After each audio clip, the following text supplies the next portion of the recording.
Bom dia, já estou à vontade, sempre é um refrigério estar aqui entre vocês, louvar a Deus com vocês.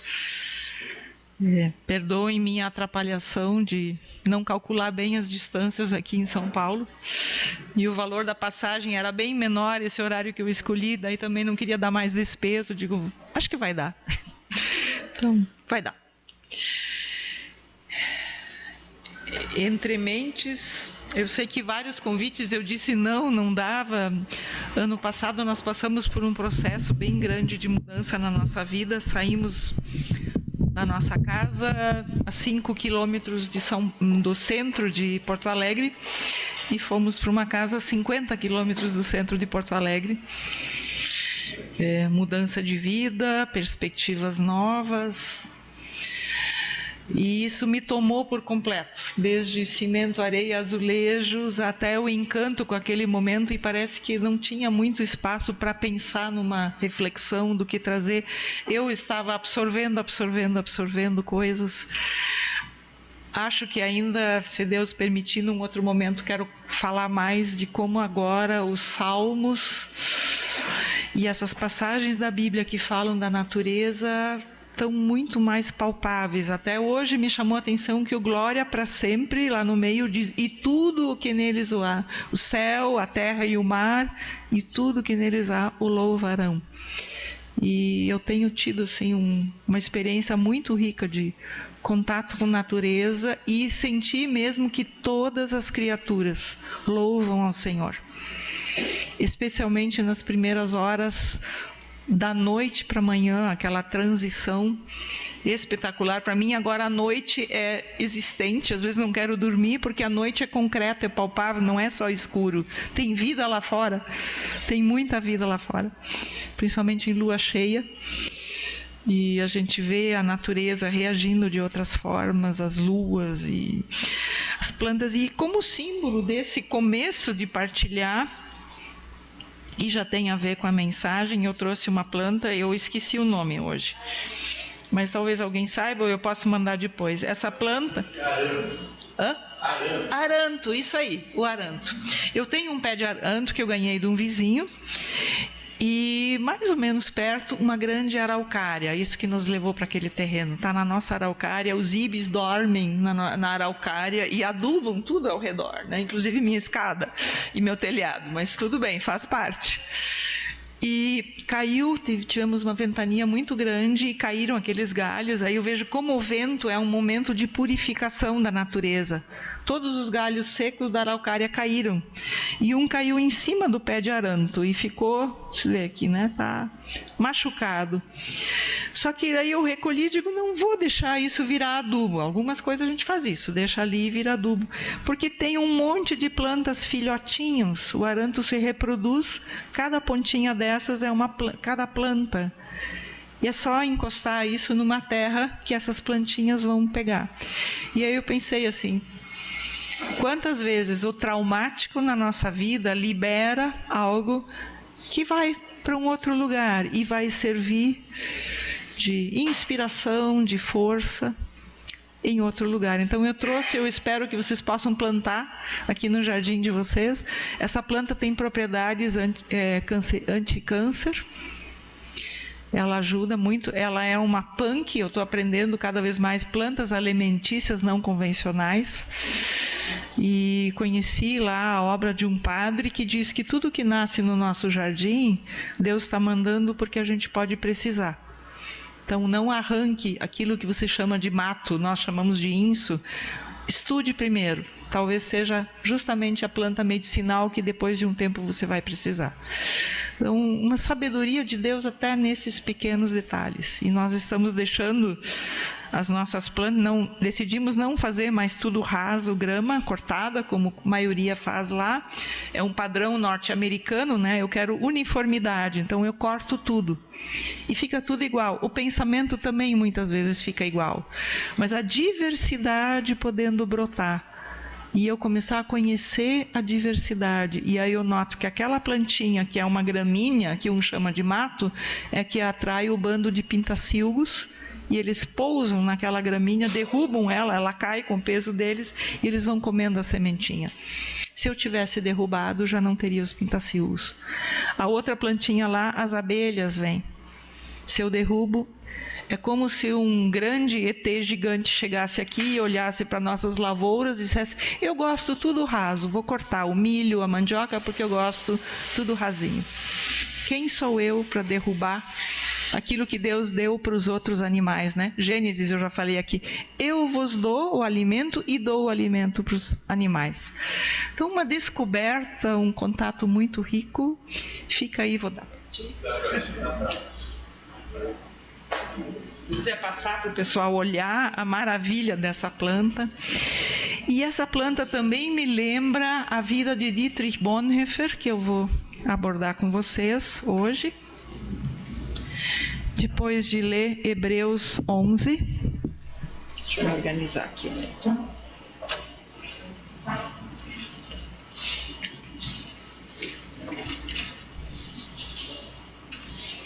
Hebreus 11, 36 a 38 e 12, 1 a 3. Hebreus 11, 36 a 38. Outros, por sua vez, passaram pela prova de escárnios e açoites, sim, até de algemas e prisões. Foram apedrejados, provados, cerrados pelo meio, mortos a fio de espada. Andaram peregrinos, vestidos de peles de ovelhas e de cabras, necessitados, afligidos, maltratados, homens dos quais o mundo não era digno. Errantes pelos desertos, pelos montes, pelas covas, pelos antros da terra. E Hebreus 12, 1 a 3. Portanto, também nós, visto que temos a rodear-nos tão grande nuvem de testemunhas, desembaraçando-nos de todo o peso e do pecado que tenazmente nos assedia, corramos com perseverança a carreira que nos está proposta, olhando firmemente para o autor e consumador da fé, Jesus, o qual, em troca da alegria que lhe estava proposta, suportou a cruz, não fazendo caso da ignomínia, e está assentado à destra do trono de Deus. Você pode colocar a projeção, por favor?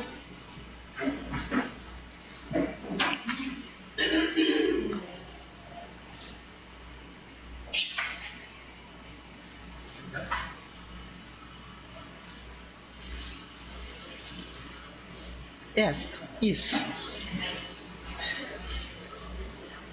Aí. Dietrich Bonhoeffer, 1906 a 1945, herança para tempos difíceis. Uma oração de Dietrich Bonhoeffer, que ele escreveu na prisão. Deus, a ti clamo de manhã bem cedo. Ajuda-me a orar e concentrar meus pensamentos. Não consigo fazer isso sozinho. Dentro de mim está escuro, mas em ti há luz. Eu estou só, mas tu não me abandonas. Eu estou desanimado, mas em ti há auxílio. Eu estou inquieto, mas em ti há paz. Em mim há amargura, mas em ti há paciência. Não entendo os teus caminhos, mas tu conheces o caminho certo para mim. Vocês notam quantas contradições, quantas tensões de polos opostos? Dá para dizer assim que Dietrich Bonhoeffer, com sua vida e refletindo na sua obra, nas suas cartas, conseguiu viver uma vida de contradições, sem eliminar nenhum aspecto. E aí eu vou colocar para vocês. Obrigada. Este é um amanhecer lá na minha casa, um antes do amanhecer. Eu estava dizendo para o Sérgio, para a Tatiana, que o nosso ritmo mudou muito. A gente dorme de noite perguntando como é que vai ser o amanhecer de amanhã. Não dá para perder, porque cada dia é diferente. E aqui, não sei se dá para ver, uma estrela. Aí ela não apareceu. Aqui assim ainda tinha uma estrela. Nesse momento era aquele primeiro clarão. E eu penso que Dietrich Bonhoeffer é como essa primeira estrela na escuridão. Cercado ainda de escuridão, a gente não pode dizer que é dia e nem noite. É o momento das contradições, das tensões, de eu não poder nomear direito. Mas há uma esperança, já há um sinal de que a noite vai passar. Já há um primeiro clarãozinho. E aquilo vai muito lento. Leva 1 hora ainda até o sol nascer. E vai mudando, vai intensificando, depois o brilho some, parece que assim 2 atos. Primeiro uma cor forte, aí fica neutro e aí vem o sol.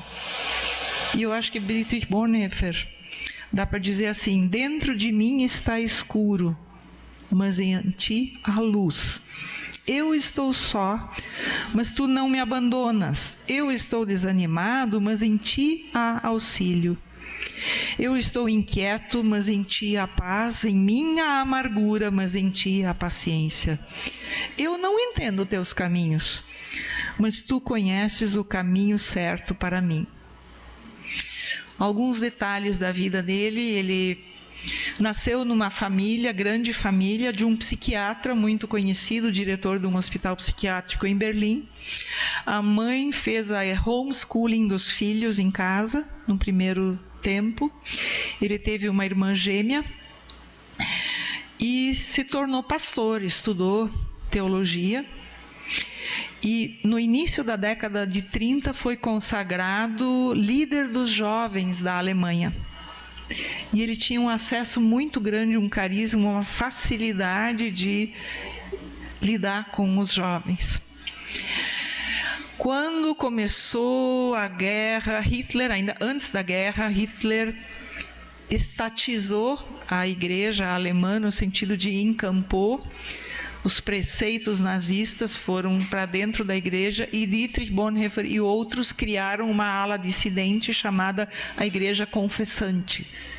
Fizeram um seminário à parte do seminário oficial, porque no seminário oficial já não poderia, havia o parágrafo ariano, apenas descendentes de arianos poderiam ser professores, pastores, ensinar, quer dizer, ninguém de origem judaica e tudo aquilo, e ele se insurgiu contra isso.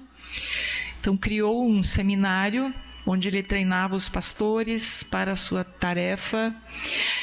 Mais adiante, quando a guerra começou a ficar iminente e ele tinha no cargo de secretário da juventude muitas viagens, ele se aliou a uma conspiração contra a vida de Hitler. Então, mas como um pastor conspirando contra a vida de alguém? E ele diz: nessa época não podemos escolher muito, nós temos só uma alternativa: o pecado menor ou o pecado maior. O pecado maior é deixar esse louco conduzindo essa nação. O pecado menor é tramar contra a vida dele. Porque um motorista que está num carro desgovernado matando muita gente, a gente não pode só reclamar. A gente tem que fazer alguma coisa para tirar esse motorista daquele carro. E assim ele justificou a sua participação, só que os 2 atentados que eles tramaram foram frustrados, não aconteceu a morte de Hitler e o serviço secreto descobriu e Bonhoeffer foi preso. Ele, um cunhado que também participava e vários outros. E ele foi mantido, então, nas prisões de Berlim, Tegel, primeiro em Berlim, depois mais tarde em outras. E nós temos muitas cartas desse período. O nome do livro saiu aqui pela editora Sinodal, chama Resistência e Submissão. Muito precioso. E nessas cartas ele derrama a sua alma, ele se alegra com qualquer visita que venha, que ele pode receber. Ele fala dos guardas, da truculência, dos gritos desesperados dos prisioneiros ao redor. Os prisioneiros pedem para ele escrever orações, essa que eu orei com vocês é uma delas, que ele deixa então para as pessoas ali. E, ao final, faltando poucos dias para o encerramento da guerra, Hitler manda matar a ele. Não deixou ele vivo e ele então foi transferido para uma outra prisão, Finkenwalde, onde ele foi morto por enforcamento numa madrugada, em 1945. E tem uma frase dele, a caminho da forca, dizendo: vocês acham que é o fim? Para mim é o começo. E o médico da prisão, que tinha a tarefa de todos os presos condenados à morte auscultar o coração e ver os sinais vitais, aí disse que nunca viu alguém tão calmo nessa hora. Completamente sereno e calmo. Então eu gostaria de partilhar com vocês alguns trechos de algumas obras dele, porque ele fala coisas tão preciosas. E, por exemplo, eu sei que vocês gostam muito de tempos de silêncio, tempos de solidão, vocês praticam isso, eu também pratico. Mas dentro dessa estrutura de Bonhoeffer de sempre juntar os contrários, olha o que ele escreve da solidão. Quem não suporta a solidão, que tome cuidado da comunhão, pois só causará dano tanto a si próprio como à comunhão. Concluímos, pois, sozinhos podemos ficar somente se estivermos na comunhão. Só na comunhão aprendemos a estar sozinhos no sentido correto.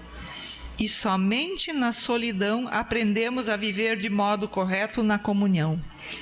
Uma coisa não precede a outra. Ambas começam ao mesmo tempo, a saber, com o chamado de Jesus Cristo. Isoladamente, todas as situações encerram abismos e perigos profundos.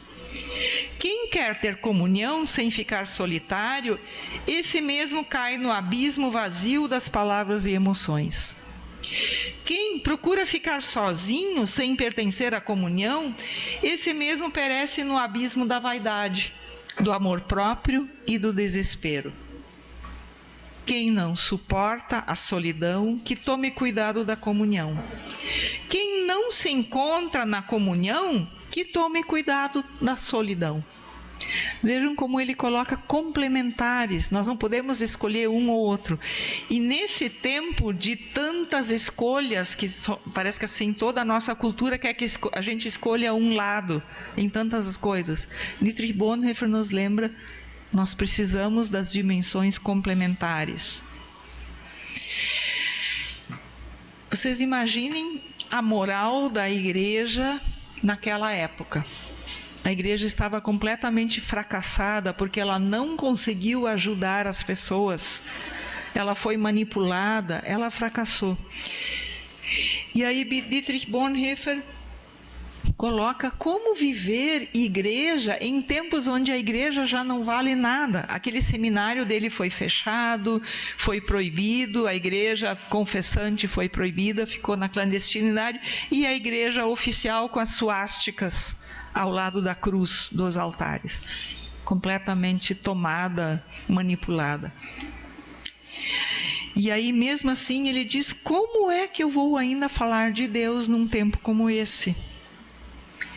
E então ele escreve numa carta para seu amigo Eberhard Bettig, de quem são a maioria das cartas, que guardou a correspondência de Bonhoeffer: eu gostaria de falar de Deus não nos limites, mas no centro. Não nas fraquezas, mas na força. Portanto, não na morte e na culpa, mas na vida e no bem das pessoas. Nos limites, parece-me mais adequado calar e deixar que o insolúvel permaneça sem solução. Deus é transcendente no centro de nossa vida. A igreja não está onde a capacidade humana falha, nos limites, mas no centro da realidade. Isso está de acordo com o Antigo Testamento e, nesse sentido, ainda lemos o Novo Testamento muito pouco a partir do Antigo. Que aparência terá esse cristianismo arreligioso e que forma assumirá? São questões com que estou me ocupando intensamente agora. A igreja confessante, instruída por Hitler, estava cogitando tirar o Antigo Testamento da Bíblia, porque era judeu, ficar só com o Novo Testamento. Veja um absurdo. Então o toque dele aqui, não, nós temos que ler o Novo a partir do Antigo. E aí ele segue: onde ainda há espaço para Deus? Perguntam as mentes temerosas. E por não saberem a resposta, condenam todo o processo que os colocou nessa situação difícil. Isso que me parece muito psicanalítico.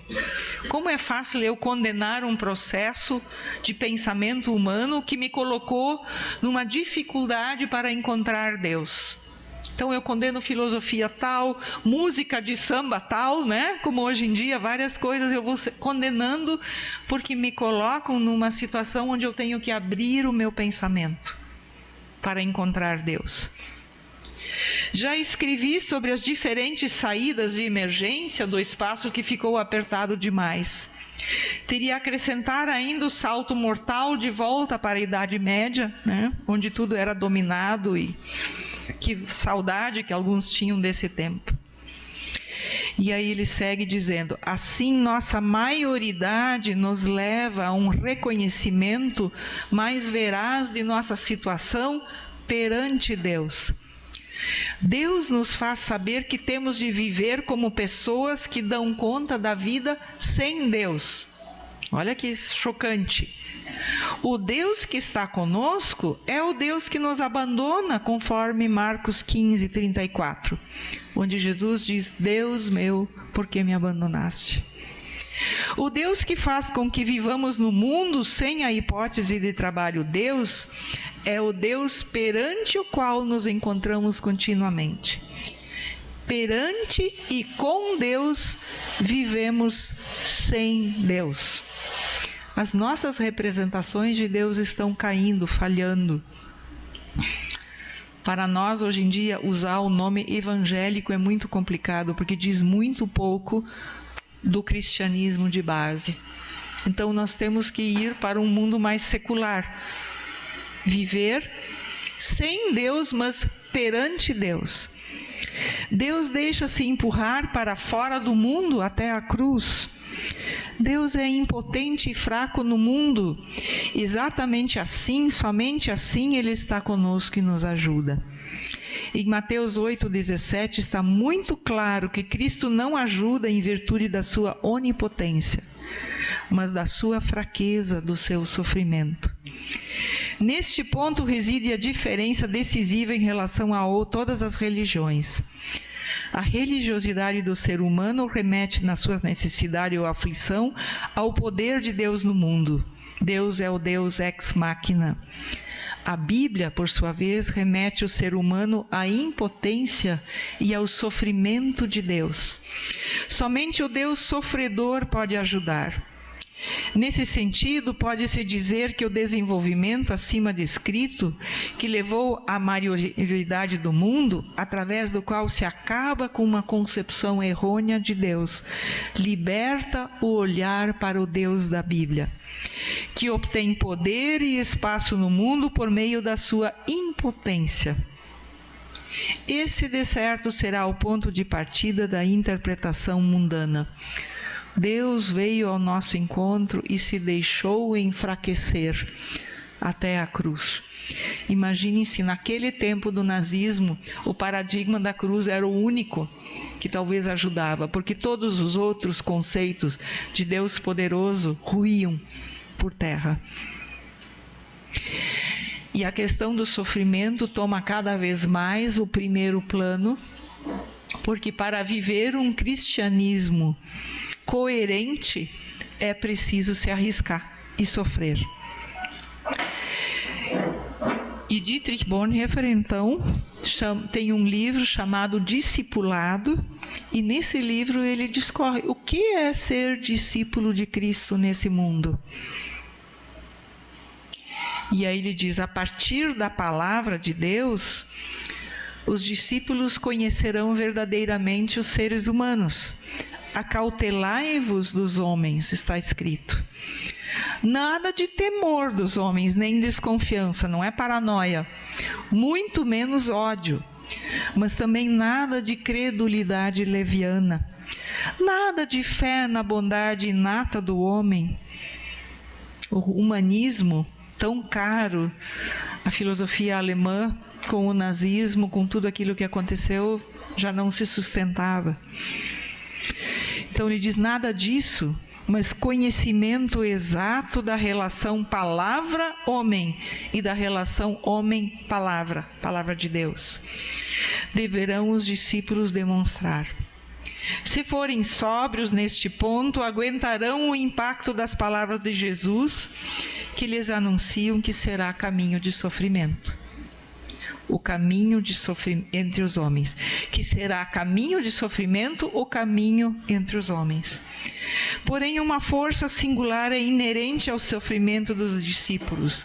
Enquanto o criminoso sofre o castigo no recolhimento, o caminho de sofrimento dos discípulos os conduzirá à presença de governadores e reis.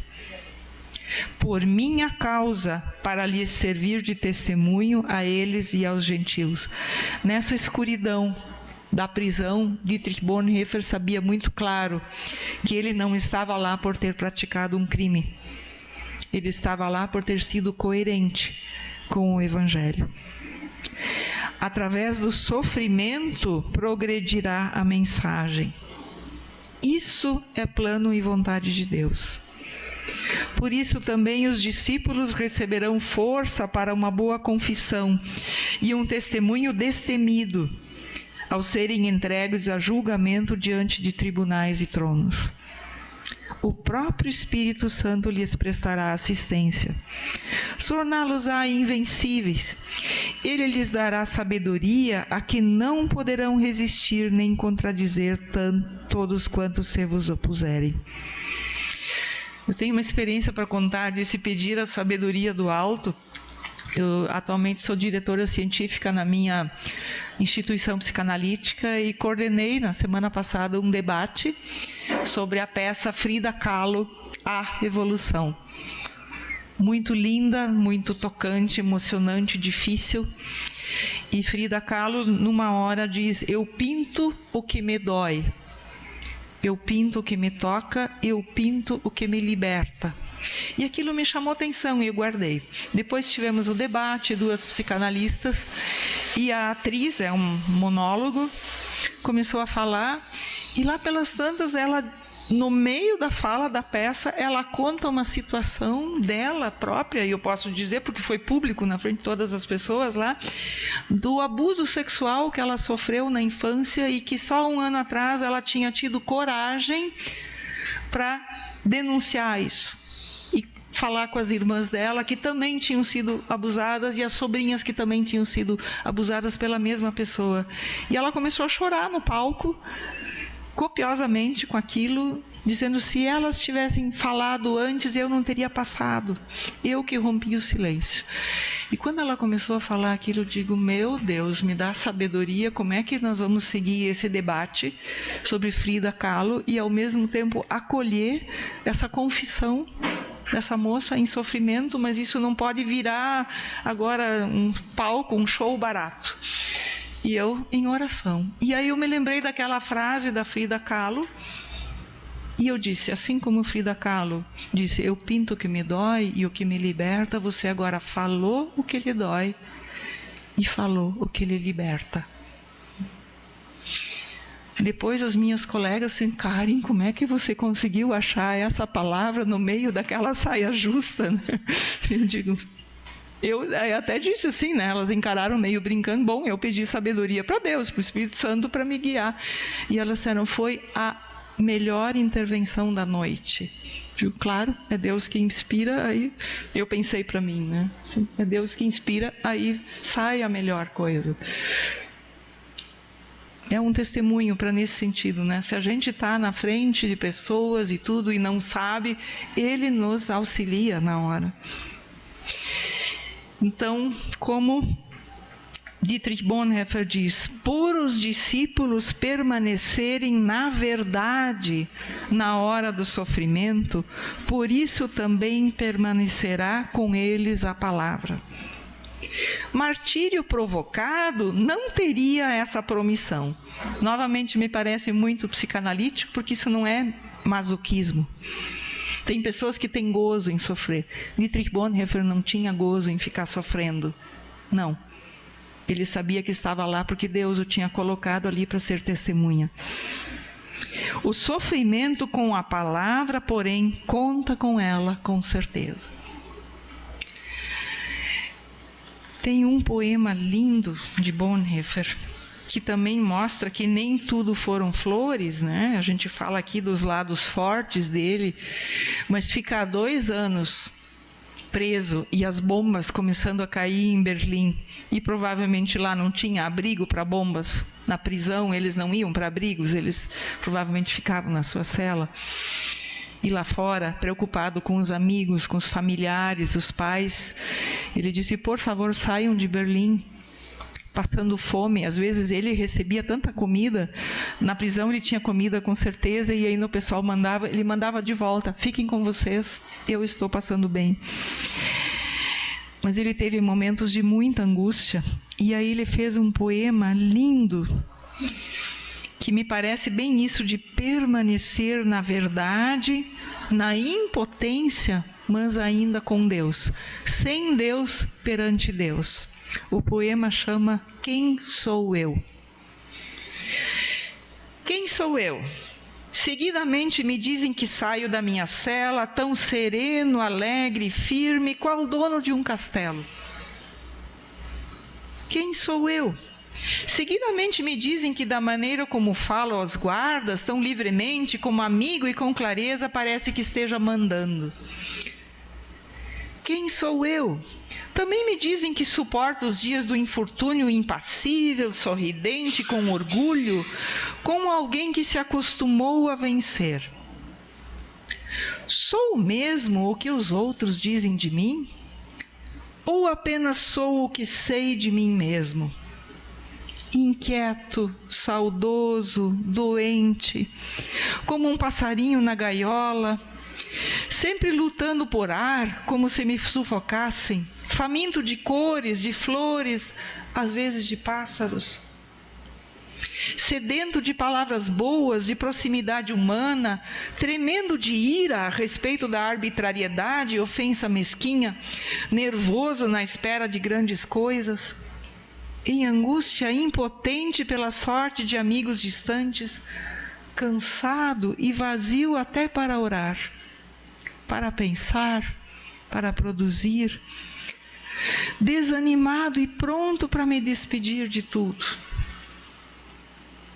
Quem sou eu? Este ou aquele? Sou hoje este e amanhã um outro? Sou porventura tudo ao mesmo tempo? Perante as pessoas um hipócrita? E um covarde miserável diante de mim mesmo? Ou será que aquilo que ainda em mim perdura, seja como um exército em derradeira fuga, à vista da vitória já ganha? Quem sou eu? A própria pergunta nesta solidão de mim parece pretender zombar. Quem quer que sempre eu seja, tu me conheces, ó meu Deus, sou teu. Eu não sei mais quem eu sou, eu não me defino mais. Uma coisa eu sei, eu sou teu. Essa é nossa identidade última, mais profunda, filhos e filhas de Deus. Não a identidade do ego construída na nossa cultura, construída nos traumas que vivemos. Essa por vezes balança e se fragmenta e cai. Mas uma coisa eu sei, eu sou teu. É um saber não conceitual, mas relacional. É aquele saber que vem desde o berço, quando a mãe olha e diz: este é meu filho. E não importa para o bebê, ele ainda não sabe o nome dele, ele não sabe nada. Ele só sabe que aquela mulher o ama. E essa é a identidade que Deus quer que a gente preserve. Que horas são? Então, vamos para a última parte. Me parece que Dietrich Bonhoeffer quis dizer que no meio do pior sofrimento, do pior absurdo, ainda é possível preservar essa ligação fundante. E essa ligação que permitiu a ele morrer em paz, dizendo, esse é o começo. Aqui parece o fim, mas para mim é o começo. No último ano novo, ele compôs essa música. E nós tentamos colocar aqui a melodia e tudo mais, não deu muito certo, mas eu faço uma proposta, acho que alguns de vocês já ouviram ela, já receberam no Ano Novo. Eu vou cantando as estrofes e vocês vão cantar o estribilho juntos, à medida que se sentirem à vontade nas estrofes também cantam. Então vamos cantar primeiro o estribilho para treinar. Por bons poderes muito bem guardados, confiantes esperamos o que há de vir. Deus é conosco sempre, noite e dia, assim é certa hoje sua alegria. Vamos juntos? Por bons poderes muito bem guardados, confiantes esperamos o que há de vir. Deus é conosco sempre, noite e dia, assim é certa hoje sua alegria. Agora eu vou começar com as estrofes e os estribilhos vão intercalando. De bons poderes sinto-me cercado, bem protegido e bem consolado. Assim desejo eu passar os dias e ter convosco um ano de alegrias. Por bons poderes muito bem guardados, confiantes esperamos o que há de vir. Deus é conosco sempre, noite e dia, assim é certa hoje sua alegria. Ainda o antigo nos tortura, o peso de maus dias da amargura. Senhor das nossas almas acuadas, a salvação a qual são preparadas, por bons poderes muito bem guardados, confiantes esperamos o que há de vir. Deus está conosco sempre, noite e dia, assim é certa hoje sua alegria. Se estende-nos o cálice amargo da dor e o bebemos sem embargo, porque nos vem de tuas mãos divinas, até sofrer com gratidão ensinas. Por bons poderes muito bem guardados, confiantes esperamos o que há de vir. Deus está conosco sempre, noite e dia, assim é certa hoje sua alegria.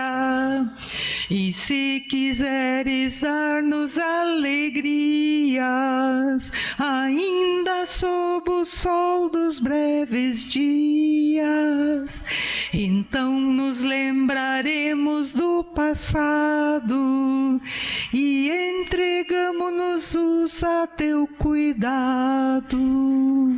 Por bons poderes muito bem guardados, confiantes esperamos o que há de vir. Deus está conosco sempre, noite e dia. Assim é certa hoje sua alegria.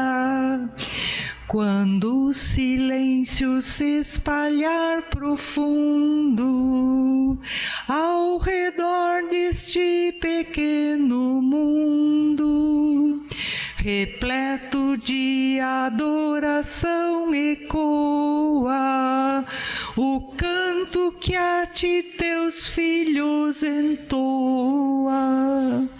Por bons poderes muito bem guardados, confiantes esperamos o que há de vir.